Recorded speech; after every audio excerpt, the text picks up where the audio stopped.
Okay, so this afternoon I will speak of a German philosopher called Edmund Husserl, and you see that he's much closer to us in time. He was born in Germany in 1859 and he died in 1938, also in Germany. By the way, his papers were saved from complete destruction by the Nazis by a Belgian priest who brought them to Belgium, and also he gave a copy to France.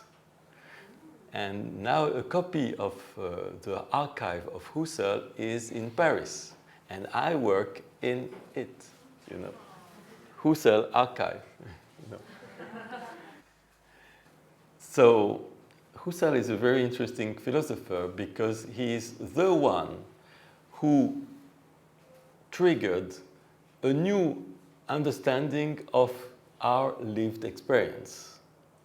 And he was a little bit scared by the excess of pure objectification of every knowledge, and he noticed that what is most important and the point from which all knowledge comes is the lived experience of human beings.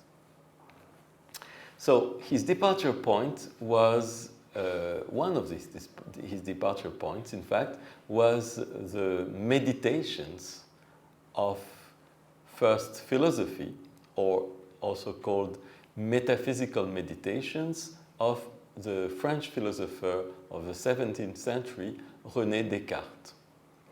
So let's first start with René Descartes. In the same way as this morning, in order to understand Kant, I had to start with David Hume.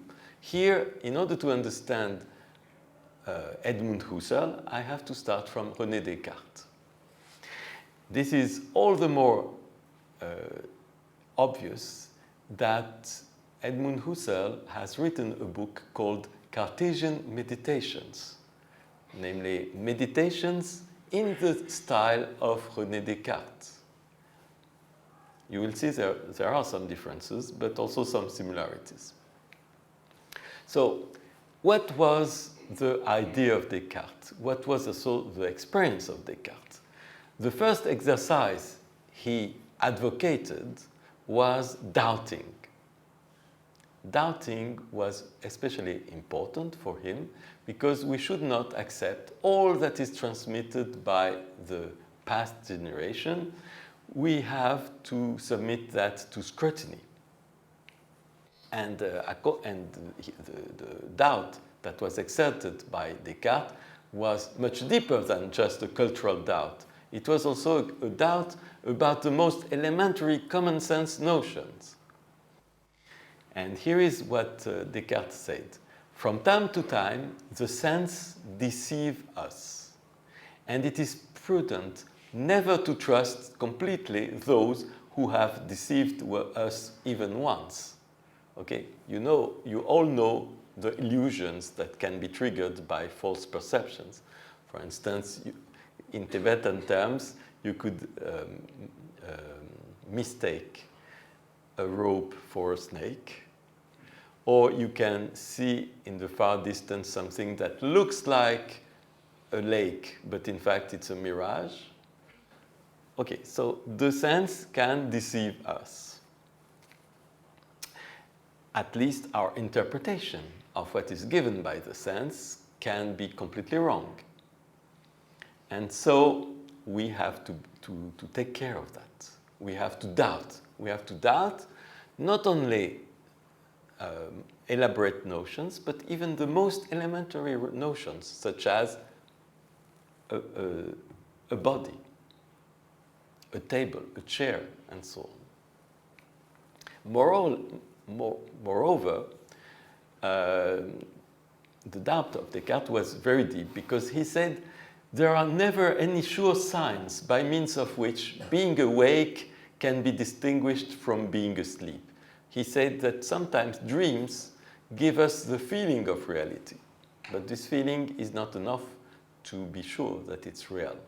And maybe what we call reality is a sort of big dream. Who knows? And therefore, he was diffident about what we call reality. So, the conclusion is this one, the last sentence. I shall think that the sky, the air, the earth, colors, shapes, sounds, and all external things are merely the delusion of dreams. Dreamlike world. It doesn't mean that he will stick to that idea, but he says we have to go through it. And once we have gone through it, what we will maintain as certain will be much more certain than anything else, because we have submitted it to the most severe scrutiny. So, okay, René Descartes. René Descartes, after having exerted doubt, he wants to find a place for certainty. Here I've also, for documentation, I've also shown where he was born in France, you know. You have a map of France, and he was born close to the Loire Valley. So in the most fertile, beautiful, and peaceful place of France. So, okay. What is absolutely certain after you have doubted everything? Suppose you doubt the existence of things, of tables, chairs, ceilings, matter, and so on. You doubt, I doubt, but there is something that is obvious. There is doubting. Doubting cannot be doubted, because if you doubt doubt, then there is still doubt. Okay, this is absolutely certain. And but Descartes expressed this idea in a very different, in a slightly different way. He says that while I was trying to think everything false, it was necessary that I, who was thinking this, was something. Okay, I doubt everything, but there must be someone who doubts. At least this is certain. There is someone who doubts. And the conclusion is, I think, therefore I am. In fact, the conclusion should have been, I doubt, therefore I am. And it's exactly what he says in another sentence. It is so natural to infer that one exists from the fact that one is doubting. Okay? So I doubt of everything except for the fact that I am doubting, because doubting that I am doubting would be self-destructive. Okay, but the problem is the I in what is certain. Am I certain that I am, or does my certainty only bears on the fact that there is doubting? Just that, there is doubting. And for instance, later philosophers, such as Friedrich Nietzsche, said that Descartes should not have said, I think, but it thinks, like it rains. Because in the flux of thoughts, in the flux of consciousness, the I is not perceived. The I is just thought of as the author of the thought, but it's not seen in the realm of consciousness. And therefore, according to Nietzsche, Descartes was wrong on that point, not on the general pattern of reasoning, which is very interesting, but on the personalization of what we should not doubt. So Descartes went a little bit further in this direction, and I think it's where his mistake resides. His mistake, in fact, is dualism, as everyone knows. But I think he was less mistaken than people believe, because his dualism was arising from a very sound process of astonishment about our condition of suddenly realizing that what is most certain is the very act of consciousness and not what we are conscious of. So, according to Descartes, I know that I exist. Now you know how he said, I know that I exist. I know that I exist because even if I doubt of my existence, there must be someone who doubts. And this someone, he said, is me. But what is this I that I know? So, what is this I that is absolutely uncontrovertible? It cannot be a body, because we have doubted all the bodies. Okay? When I see my own body, I see my hands and so on. Maybe also these hands are a delusion. Okay? So, cannot be a body. Then, what am I? And Descartes answers, I am a thing that thinks. What is that? A thing that doubts, understands, affirms, is willing, and also imagines and has sensory perceptions. So, I am a thing that thinks. But in fact, when Descartes says, I am a thing that thinks, that doesn't mean that only thought is considered in the usual sense of mulling ideas and concepts. Not that. He defines thought as understanding, but also willing, imagining, and sensing. So in fact, who am I? I am a thing that experiences, that has experience of imagination, of thought, of senses, and so on and so on. But I am a thing. And I am a thing different from the body. Therefore, I am a soul. That's the reasoning of Descartes. And here is how dualism was born. But you see, dualism was born as a sort of intellectual construction over something that is very basic. I realize that all that is most certain is consciousness. And all the rest, namely bodies, is just a belief. Just as Hume would say before, just after, you know. So then you have a sort of duality between the thing that thinks, and that is me, and the thing that is extended, that is the bodies. And here is how the dualism was born.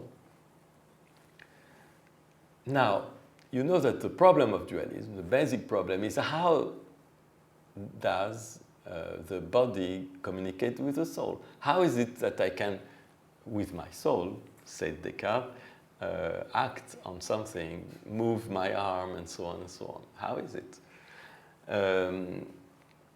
And in fact, it's very interesting to see that Descartes has a very meditative answer to that question. He doesn't answer with a picture or a model, or, you know, he doesn't invent a sort of mediator between soul and body. He says that I have given most of my time to the relaxation of the senses and the repose of the mind. The union of soul and body is something everyone invariably experiences in himself without philosophizing. So, in fact, even the union, the embodiment, is an experience. It's not the product of a reasoning. You don't have to make too much effort to understand the connection between soul and body, because the connection is there from the beginning. It's there from the beginning because souls are embodied. And this cannot be known, it can only be felt, experienced. Okay? And it's very interesting to see that Descartes alludes to meditation. He says, I have given most of my time to the relaxation of the senses and the repose of the mind.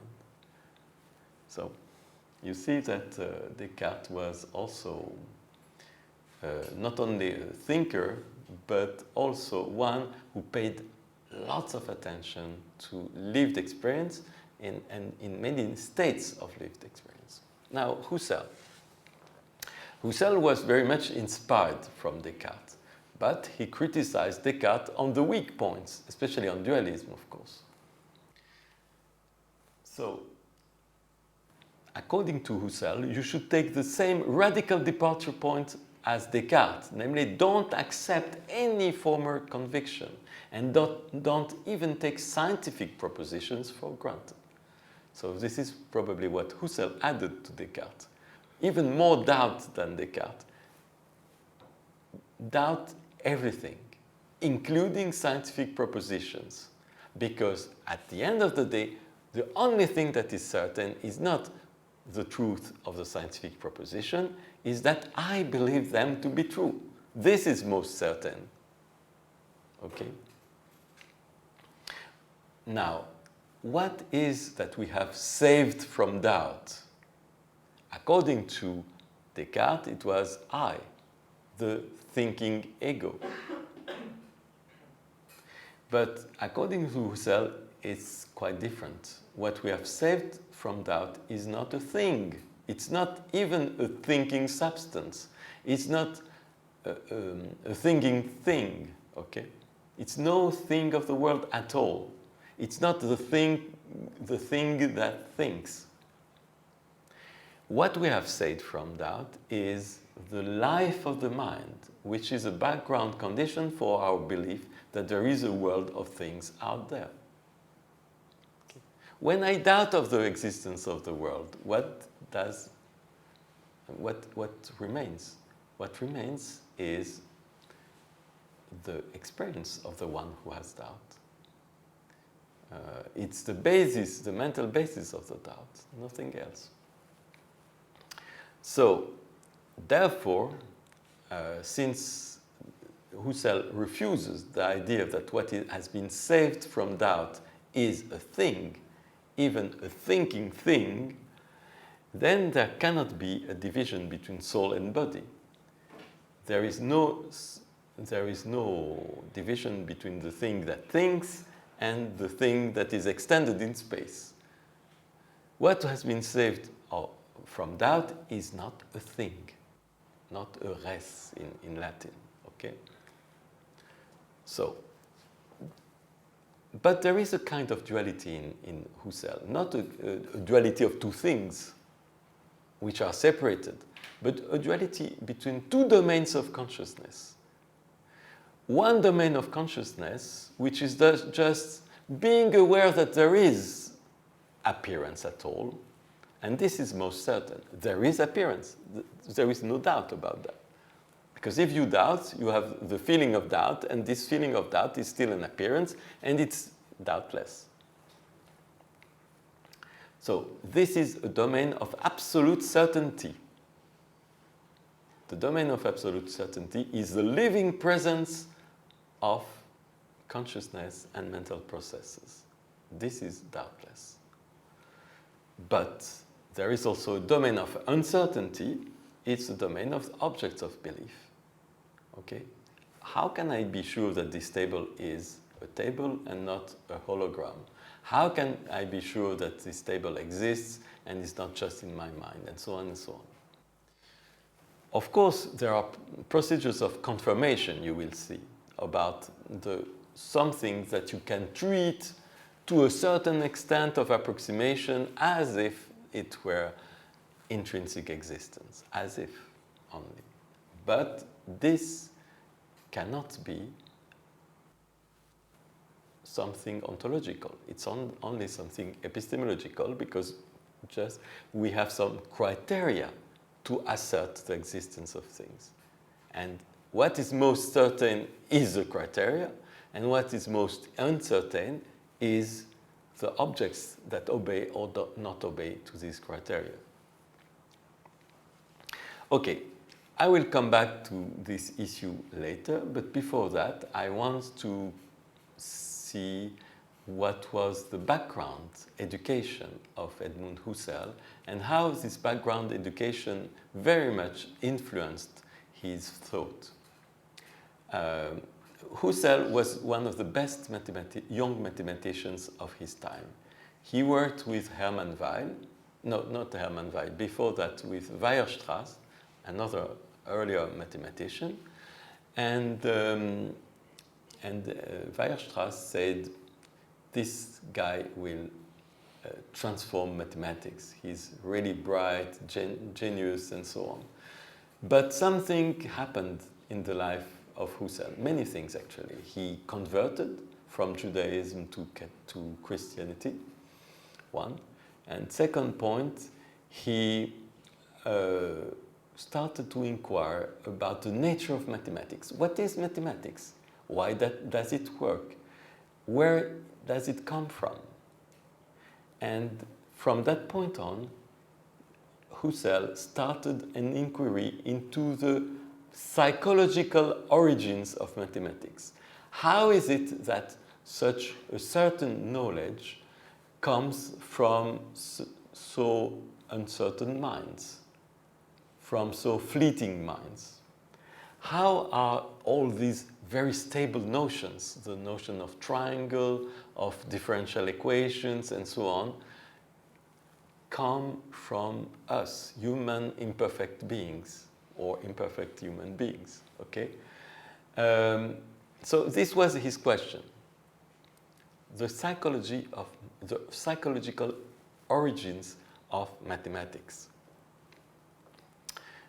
So he studied mathematics, and in 1896 he published a book called The Philosophy of Arithmetics. And much later, by the way, he published a book very similar in its purpose, which is entitled The Origin of Geometry. So, the philosophy of arithmetics and the origin of geometry.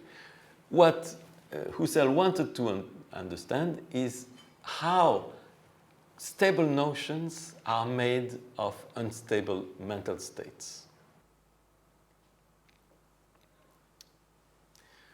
Okay, so he understood that mathematics could not be just a psychological fact, okay? Because precisely of that, because there is more to mathematics than merely the psychological idea of individual human beings. There is more to the notion of triangle than anyone could draw on a blackboard. The notion of a triangle is completely perfect and abstract, whereas all the triangles individual human beings can draw on paper and blackboards are a little bit uncertain, shaky, a little bit blurred, and so on and so on. So he said, mathematics is concerned by what must be, not just to what happens to cross our minds. Mathematics is the domain of necessary truth, namely truth for everyone, everywhere, in any circumstance, not about psychological facts that may vary from one moment to another, from one guy to another, from one country to another. Okay, so he criticized psychologism, namely the idea that mathematics is just a psychological fact among many others. It's more than that. And yet he also criticized Platonism, the thesis that mathematical objects intrinsically pre-exist human beings. Okay? So it's a sort of middle way that he was looking. Neither purely a psychological creation, nor a truly existent realm. Mathematics is something in between. So, the idea of Husserl was to start from the first point, namely from psychology. try to see how mathematicians, concrete human mathematicians, work. What do they do to go to their ideas and abstract notions? And they try to explain why it is so tempting for mathematicians who do that, who have this method and this discipline, to believe that the mathematical entities were there previous to them. They existed. Many mathematicians are Platonicians. They believe that mathematical entities exist out there, independently of them. Well, and Husserl found what he thought was the right answer. The answer is that when a mathematician works, he doesn't just consider the triangle on the blackboard. He tries to imagine all kinds of triangles in imagination, deforming the triangle, putting it this way or this way or this way or this way, okay? Many triangles. For instance, here, you have many triangles. So he makes a variation in his mind, in his imagination, and then tries to extract the properties that belong to all of these imagined triangles, all of them. The most general properties of triangles. And then one can say that, a mathematician has reached, I quote Husserl, the essence of the triangle, namely the property that is most general and belong to all triangles that you have seen in your imagination. So the procedure that is used by mathematicians, concrete human mathematicians, according to Husserl, is the procedure called eidetic, I will explain that after, eidetic variation 1, and second, extracting invariance from these variations. So eidetic variation means varying the idea, okay? You vary the idea. And then you extract what doesn't vary across all the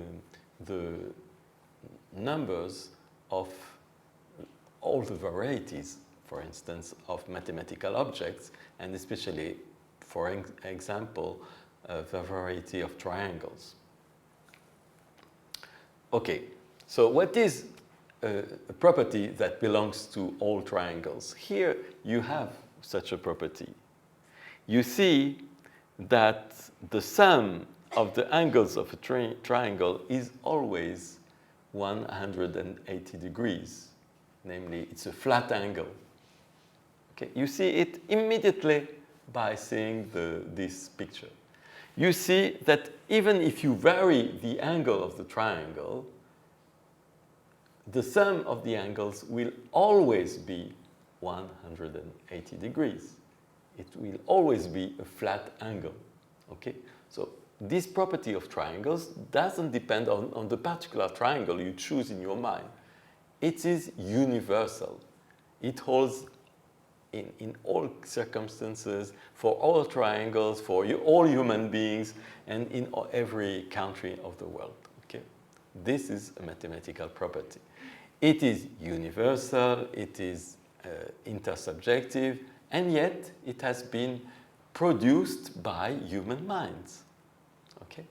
This is the first discovery, I think, of Husserl. So what Husserl did was, first of all, what Husserl did was trying to find something similar, not in mathematical objects, but in experience itself. What are the invariants of experience? So vary all the states of mind you want. What is something that characterizes all the states of mind? This is called the essence of a mental state. Husserl was looking for the essence of mental states, namely what doesn't vary across the variation of mental states. What is absolutely common to every mental state. One of these universal features that Husserl found was intentionality. Every mental state is characterized by being about something, by attention towards something, towards achieving something.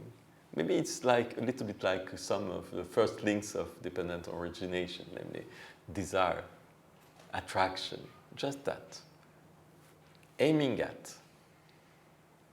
For instance, here he describes quite well what is intentionality. In this very early text of Husserl, you find that in the natural attitude, namely in the standard, normal attitude of human beings, except when they meditate, by the way, the interest is not at rest.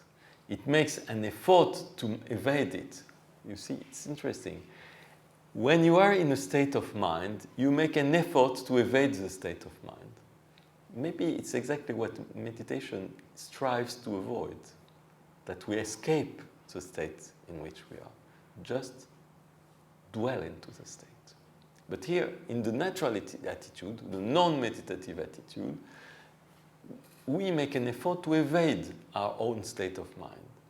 This gives rise to an intention, a tensed interest towards something else, which strives towards something, striving, craving, okay? If this something doesn't occur, for instance, if our expectation is not fulfilled, we are dissatisfied. If it occurs, we are satisfied. You see? We strive towards something, we expect something, and we wait.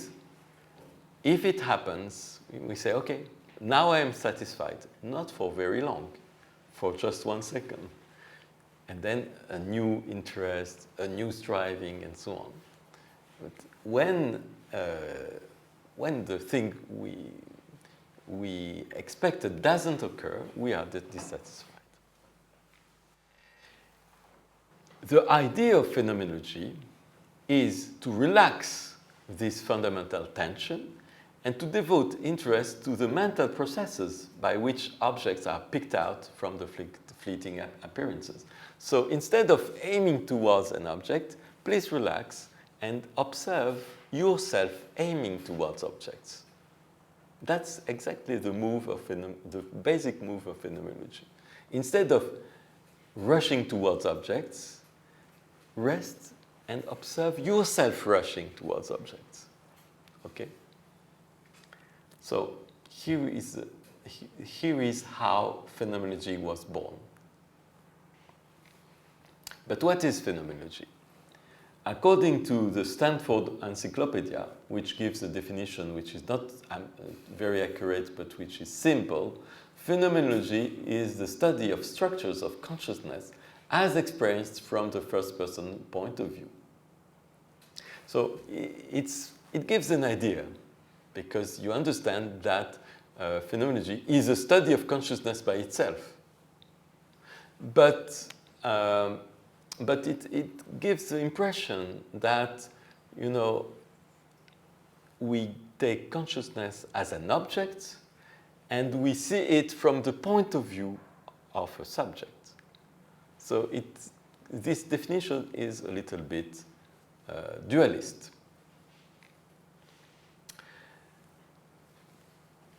Merleau-Ponty gave a definition that is a little bit more metaphorical, but is quite interesting. According to Merleau-Ponty, we do phenomenology when we come back to that world before knowledge, compared to which any scientific determination is abstract, just as geography is with regard to landscape. So, the idea of phenomenology is just forget knowledge, suspend knowledge, any kind of knowledge, including scientific knowledge, including common knowledge, any kind of knowledge, and just be with what you are at this very moment. And compared to that, scientific determinations is abstract.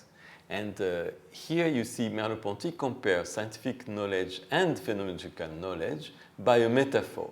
The metaphor is the comparison between the map and the landscape.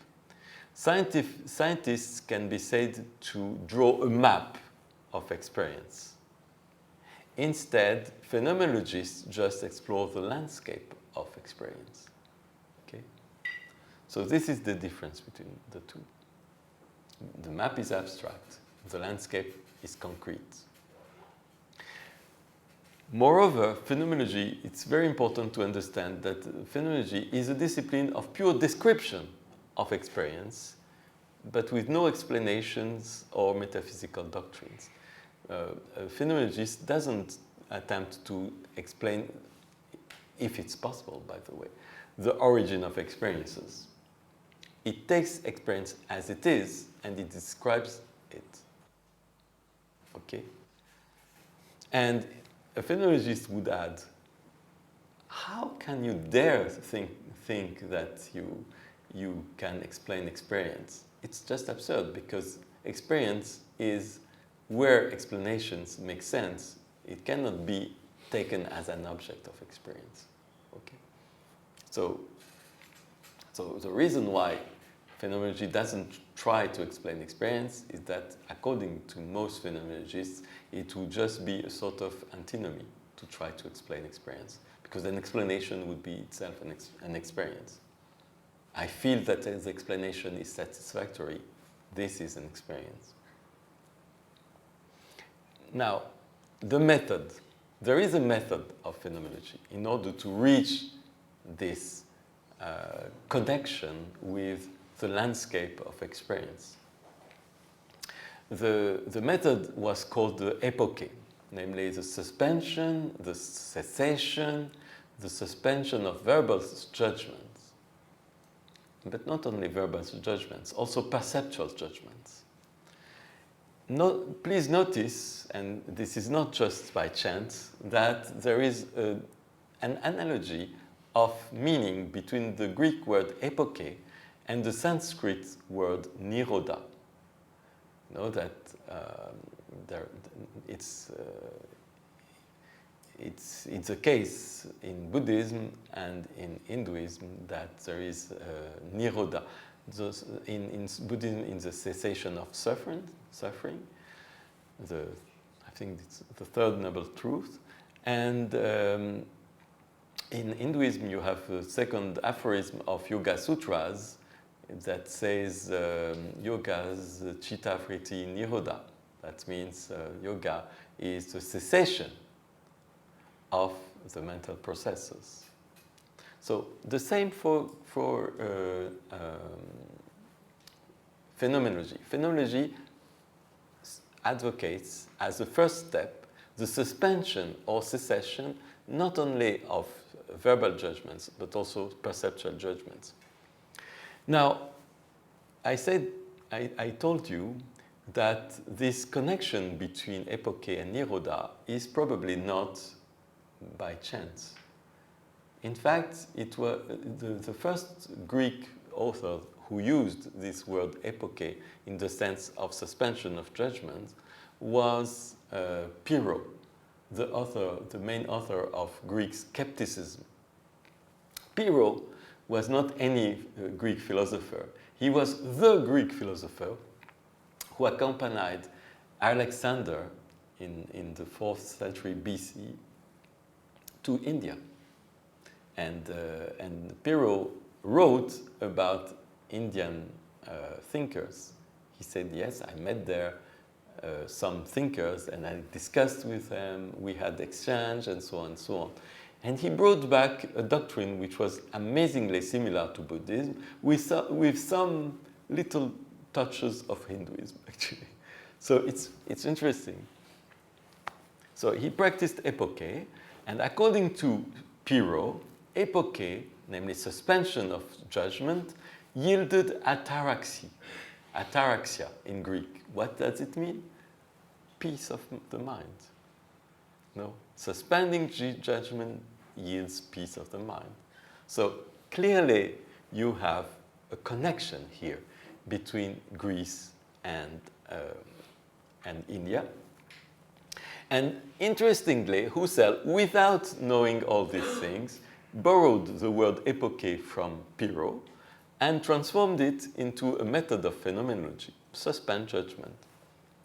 So relax tensions towards objects, neutralize any preverbal beliefs also. Okay? For instance, when here I look at this glass, the first, if I'm not very trained in, for instance, in Zen or something like that, I immediately see that as something that I can use in order to pour water. But according to Husserl, you have to suspend this also and just see it as it is. A glittering thing, mysterious, with no, on which you have not yet superimposed the idea of its use. Okay? This is the move of the first move of phenomenology. Then Husserl says that we first have to lose the world with the epoche. Lose the world with the epoche. Namely, no longer see glasses as glasses, but glasses as what they are. Namely, as I told you, presences. But we have to lose the world with the epoche to conquer it anew in a universal self-examination. Namely, once we have suspended all kinds of judgments, then we examine what is left. Pure experience, this feeling of strange, glittering things, but also impulses. We feel impulses towards something. And then when we gather all these pieces, we see how the belief in the existence and use of concrete objects is fabricated. It's fabricated out of collection of phenomena, formation of invariance, and finally, striving towards, namely intentionality. But of course, the problem of Husserl is that he never said how to perform the epoche. This is one of the deepest, missing things in Husserl. Almost no indications about how to proceed in order to suspend judgment. He felt that it was something really important, decisive. Probably he did that personally. But how can you do that? He didn't say. So the future phenomenologists had a problem with that, the phenomenologists who followed Husserl. Emmanuel Levinas, a French phenomenologist, understood that. He said, the epoche is an inner revolution, a way of freeing oneself from the world. But here again, he didn't say how to do that. So much so that I must say, in the present day state of phenomenology, many phenomenologists are skeptical about the epoche. Because they say, oh, maybe, well, how do you do that? We don't know. And Husserl, maybe he did that, maybe he did not. He said he did that, but how can we be sure? And so on and so on. So it's a problem. It's a problem because if there is a clear indication of what it is to be done, but not how it has to be done. And to me, it's clear that there is a strong field of collaboration between phenomenology and Buddhism, because Buddhism has the techniques, the methods to reach a state of real suspension of judgment. Then, when you have performed the suspension of judgment, okay, when you are a Buddhist, you don't do many more things. But when you are a phenomenologist, you should redirect your attention inwards and examine what is left after the epoche. You examine the states of mind. Of course, you could say there is analytic meditation in Buddhism that precisely is meant to examine moment after moment what happens in the mind. But the purpose is not to examine what is occurring in the mind. It's to free oneself from this process by way of analysis. Instead, the aim of phenomenology is analysis. and description of what is analyzed in the mind. And this redirection of attention inwards is called the reduction by Husserl. After the epoche, you perform the reduction, the phenomenological reduction. But what is a reduction? Reduction is suspending, after having suspended beliefs, you keep a certain level of a certain domain and you study it. For instance, empiricism would say, okay, I suspend belief in external objects, as David Hume did, but I still accept that there are sensations, and I study sensations. So this is the sensualistic variety of empiricism. You can also do the psychological reduction, namely you reduce everything to mental activity taken as an object of study. And therefore, you say, I study the way ordinary objects come to be believed in by people. But still, you still believe in something when you perform only the psychological reduction. You still believe in the existence of mental states. You take them as objects. And Husserl wanted to get rid even of this layer of belief, even the belief in mental states, but just belief, no belief in fact, just dwelling in the present state of consciousness. This is what he called the phenomenological reduction to transcendental consciousness. So it's a deeper reduction with respect to psychological reduction, even though it bears some similarities to psychological reduction. Okay, so, but what is the transcendental? What is it? Strangely, the text in which I found the most wonderful and accurate definition of the transcendental dates back to the 8th century BC, and it comes from India. It is the text of the Brihad Aranyaka Upanishad.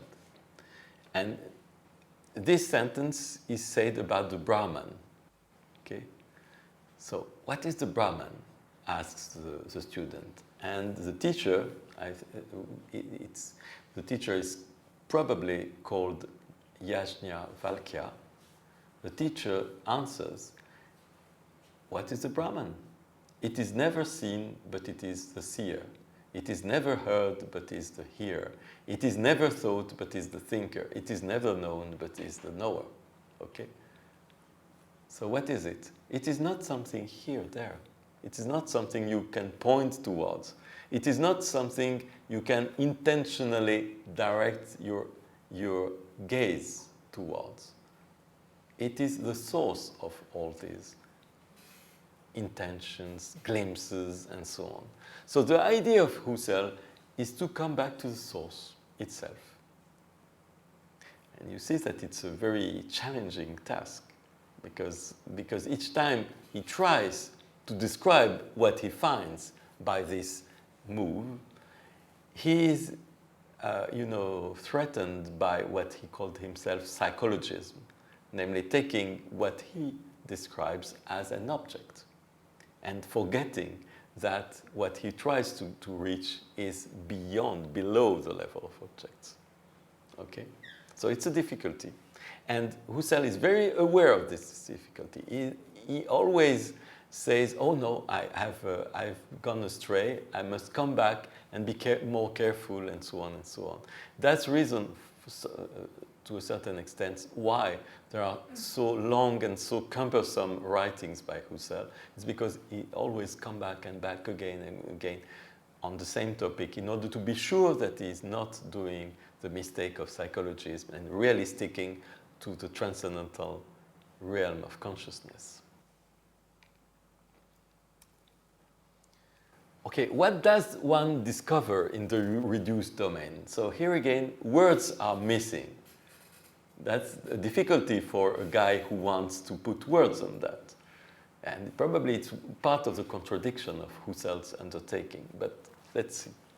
So, when Husserl arrives at a reduced domain, he is a little bit disoriented. He has never seen such a realm.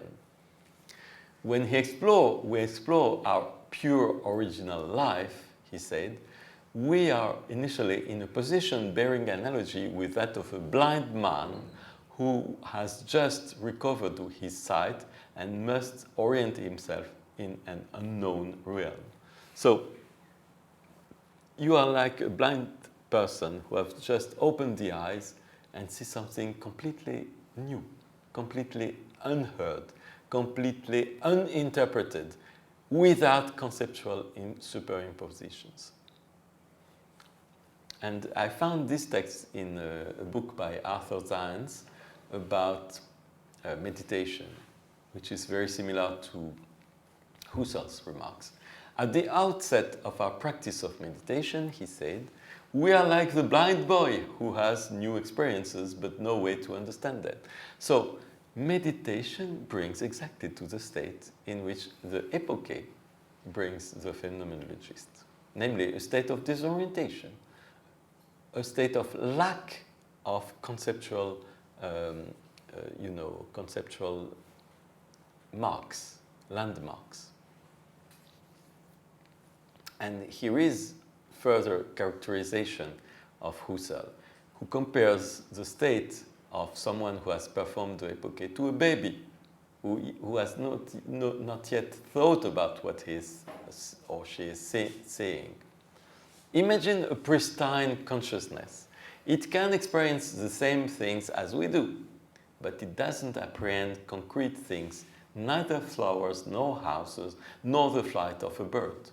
For such consciousness, a really pristine consciousness, sensations mean nothing. They do not have the value of signs of an object. They are merely lived through. For us, when we have a sensation, is the sign that we can do something with what we see. But for a pristine consciousness, maybe a baby-like consciousness, there is no such thing. Sensations are sensations. Present is present, and that's it. Nothing more. And Husserl wants to come back to that state. The only difference is that in that state, a phenomenologist is not just enjoying the view. The phenomenologist should be aware that he or she has reached a new state of consciousness and tries to study it. That's the point, and that's the difficulty. Okay? At the same time, trying to find this pristine state of consciousness and yet have the mind alert and try to explore, to see, to analyze, and so on. Now, this idea that every belief in external bodies come from the mind, and that bodies, in fact, are just what we believe in when we have organized certain aspects of our mind. This way of thinking has been called an idealism, a variety of idealism. And it's very close, obviously, with the mind-only school of Buddhism.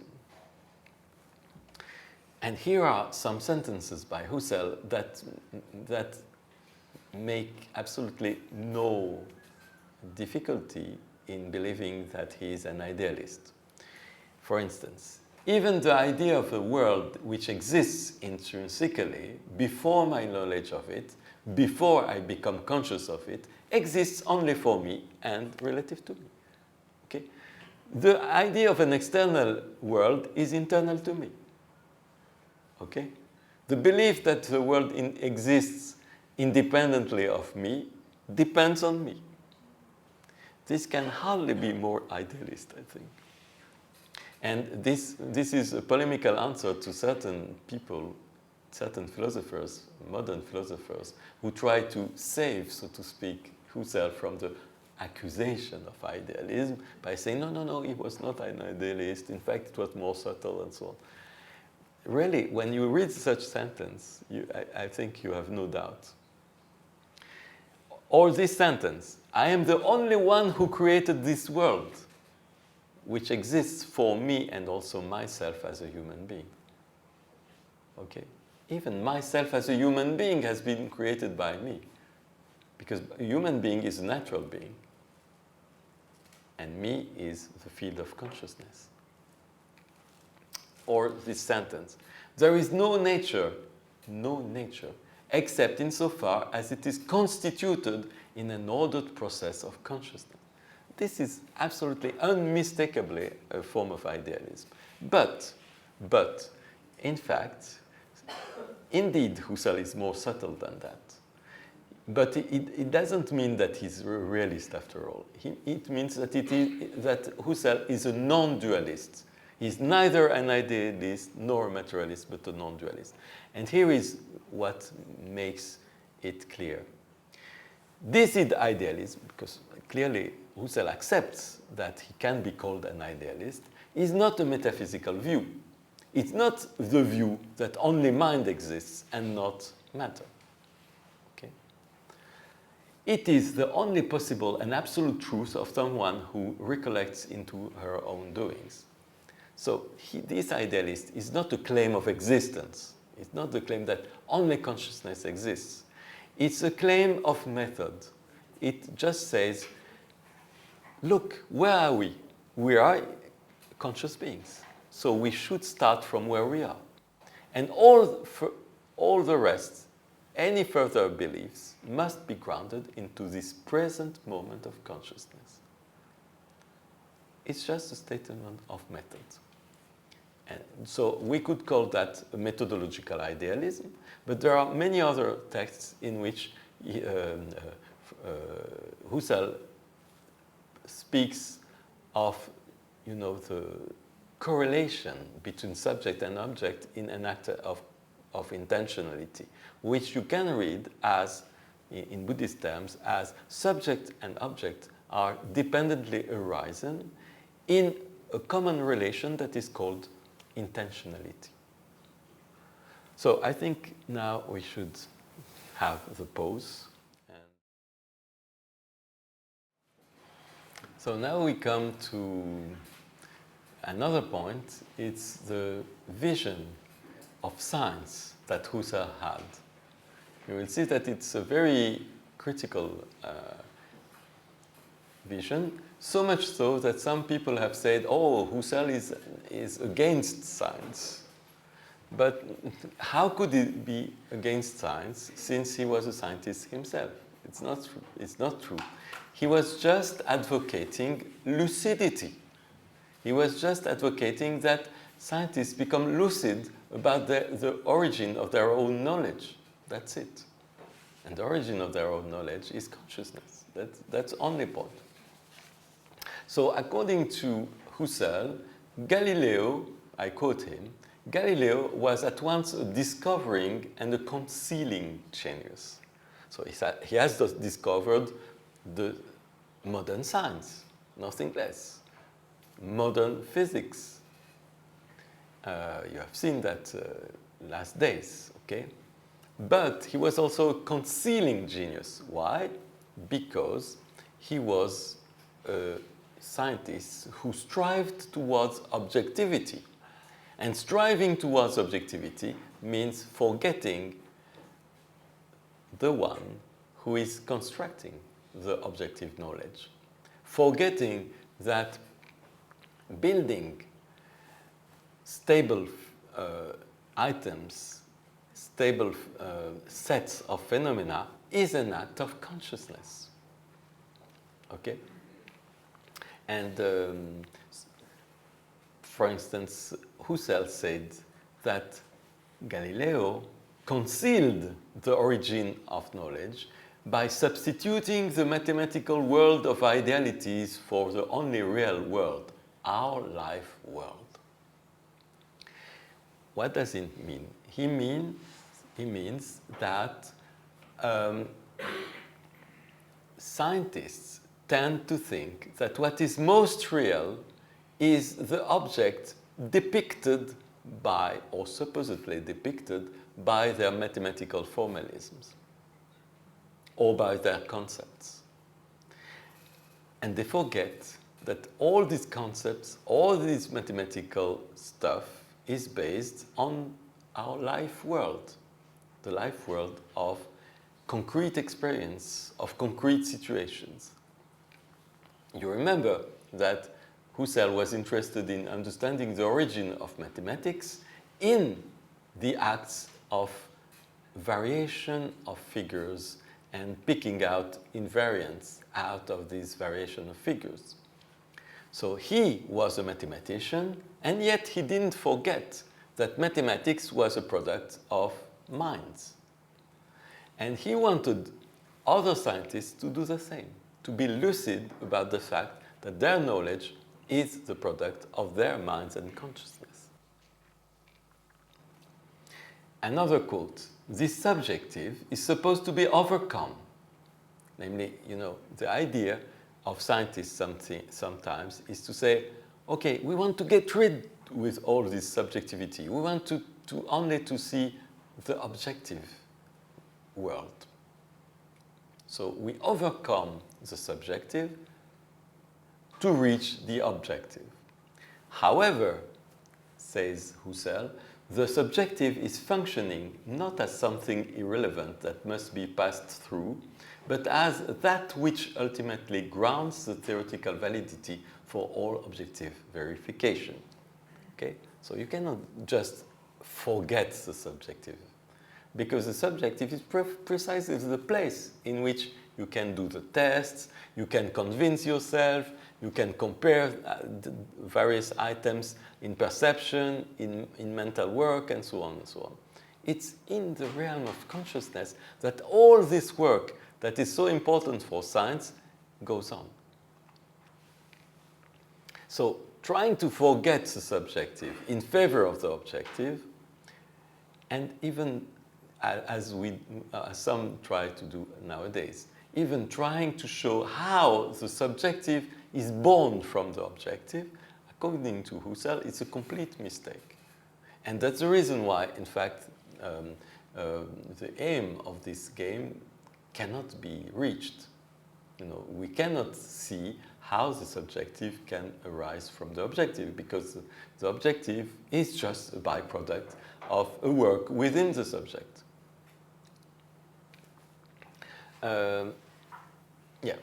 So why, now people can ask, but why this impulse is so strong? Why do we strive desperately to forget our own lived realm and to stick to our abstractions, and to think that our abstractions are more real than the concrete life we live?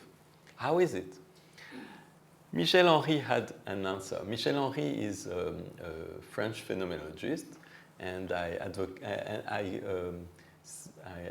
told you that you should read a book called Incarnation by Michel Henry.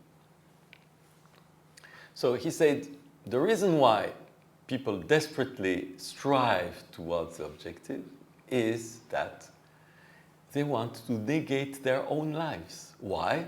Because their own lives is full of suffering. Life negates itself in objective knowledge to escape its own anxiety and suffering. So here is the first noble truth. Okay? There is suffering, and there are many strategies to avoid suffering. One of them is to forget oneself, forget this little, place in which anxieties and so on come to the fore, and just paying attention to ideas, to external entities, and so on and so on. So we forget ourselves. So it's one of the strategies to overcome suffering. And moreover, second element of this strategy, the results of this activity of escaping oneself can be a technology that is useful to overcome the suffering of the body. But the fundamental suffering, the existential suffering, gets untouched by this strategy.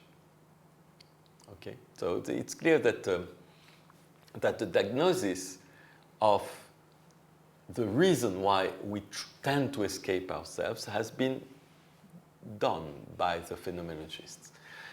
But the cure was not clear for us, and I think the cure is close to Buddhism. The real cure to the real cause, ultimate cause of suffering. Now, what about our bodies? Our bodies, I told you, I can doubt even of my body. Yet, when I study carefully my body, I find that it's really a very, very special kind of thing. It's not an ordinary thing. When I touch a table, the table, I feel something like the contact of the table, but I don't feel the table feeling anything.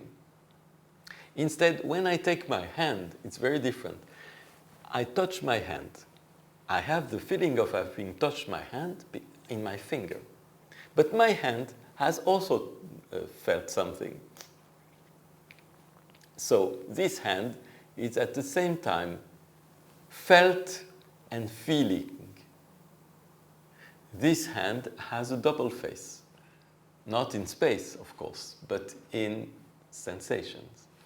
This hand is both touching and touched, sensing and sensed.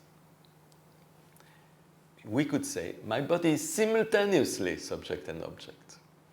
It's object because I can see it. It's subject because it's seeing everything. It's from there that we see everything. Maurice Merleau-Ponty, the French phenomenologist, but used a term for that. He said, my body is made of a very special stuff that can be called the flesh. The flesh is defined by Merleau-Ponty as a double-faced entity. Double-faced because it's capable of sensing just as much as being sensed. So, this tradition of French phenomenology, Merleau-Ponty, Michel Henry, and so on, have gone quite deep into the analysis of the body. According to Michel Henry, when we suspend judgment, we go upstream, even intentionality. For him, there are states of consciousness in which intentionality doesn't even exist.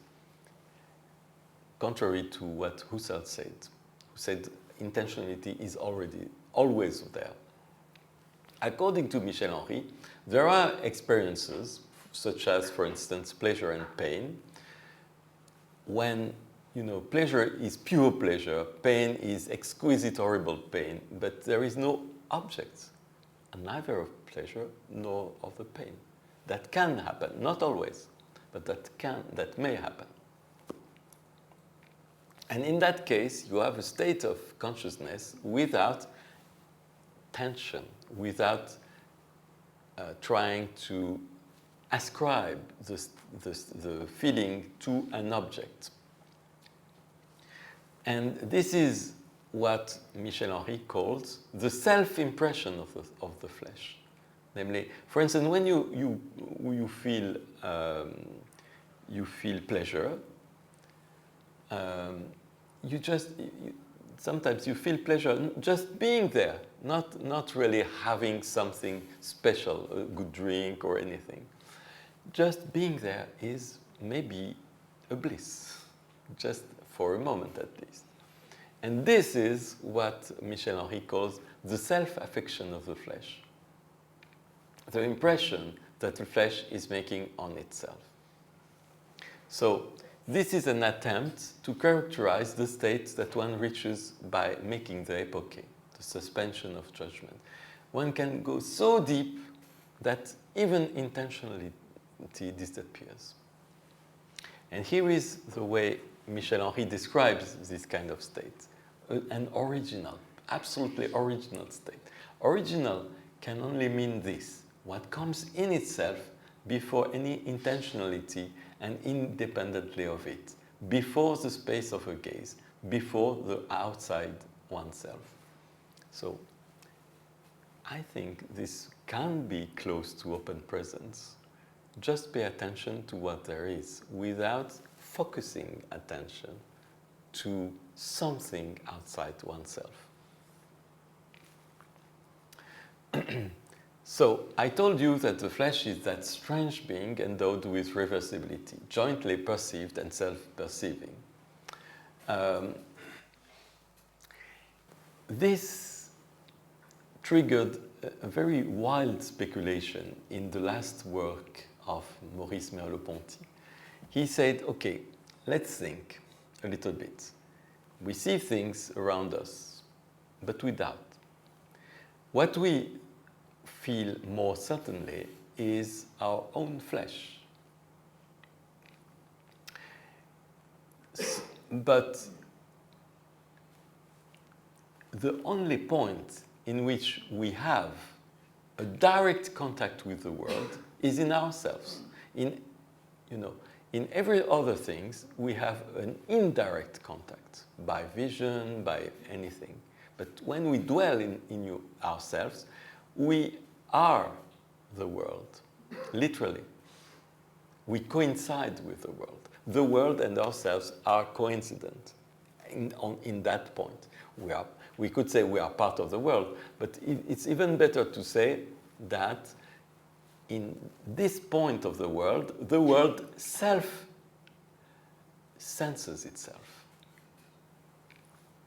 So what Merleau-Ponty tried is to elaborate a new ontology, but not an ontology of things, an ontology of participancy, participating into the world, and therefore not disconnecting oneself from this world. And in the framework of this ontology, plenty of new characterizations of events that were interpreted in a very different way, plenty of new interpretations of ordinary facts arise. For instance, vision. In the standard ontology, especially dualist ontology, you would say vision, it's what occurs when the light that comes from objects impinges on the sense organs of a subject. That's the ordinary way vision is described. But Maurice Merleau-Ponty said, no, all these things are one. There is no object and subject. There is this field of experience, and within this field of experience, something occurs. What? The self-splitting of all there is.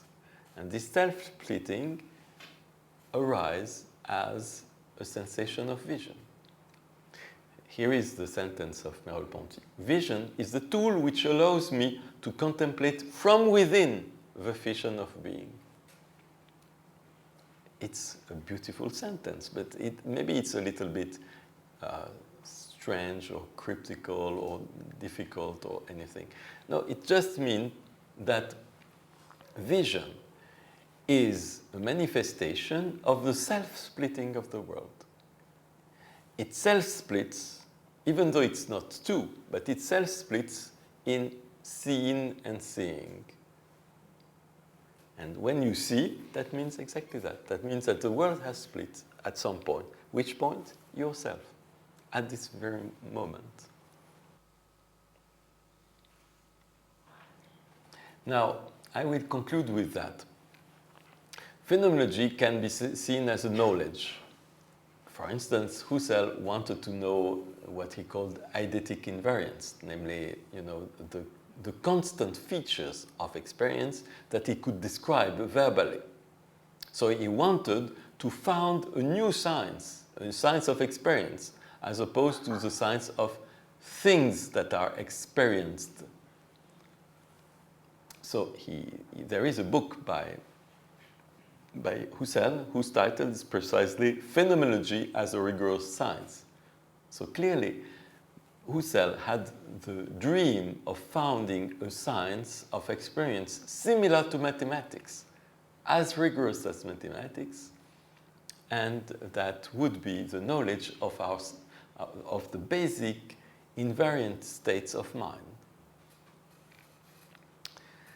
But phenomenology, as you have seen, has a method. The method is the epoche. And the epoche means deep inner transformation.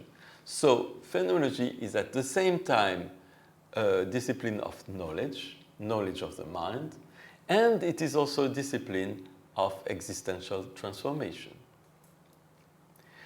Buddhism is a little bit different because in Buddhism, the knowledge itself is subordinate to the aim of existential transformation.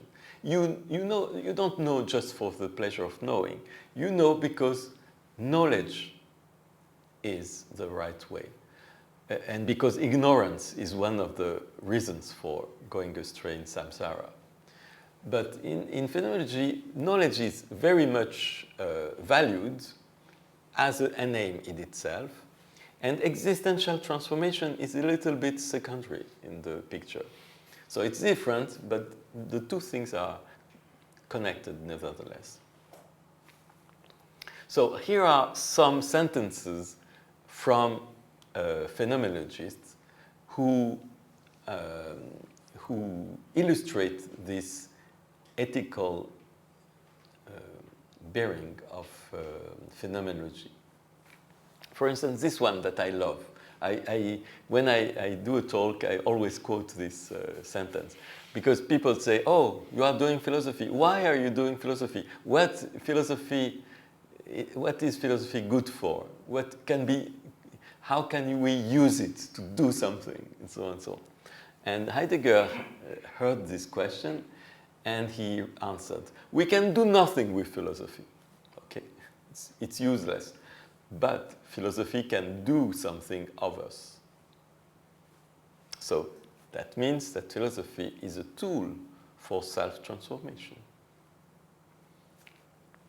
And Husserl, who said phenomenology implies a complete self-transformation, which can be compared to a religious conversion. And clearly, when you perform the epoche, you may have a deep emotion to understand that you can completely change your way of looking at the world. Personally, I had this experience. Maybe this experience I had while reading Husserl is not completely independent of the fact that I'm so interested in Buddhism. Okay. And recently I had a young student of mine, and she was asking for a subject, and I told her, "You should compare quantum mechanics and phenomenology." She said, "Well, yes, why not? But I don't know phenomenology." And I said, "Please learn, read this and that by some authors, Husserl and so on." She came back 2 weeks after in my office, and she said, "My life has been transformed." I opened the book by Husserl, and suddenly I realized that I had paid no attention to my mind, and now I understand that it's very important. And I remember experiences in my early childhood in which experience mattered a lot, and now I can connect all these things. So it's clear that it can be a self-transformation, a conversion, and so on and so on. Not as stable and strong as what you do by following teachings, by going step after step of the practice of meditation, but at least it's a glimpse. It can give you a glimpse. And here are other quotations by other phenomenologists. For instance, Eugen Fink, who was a disciple of Husserl.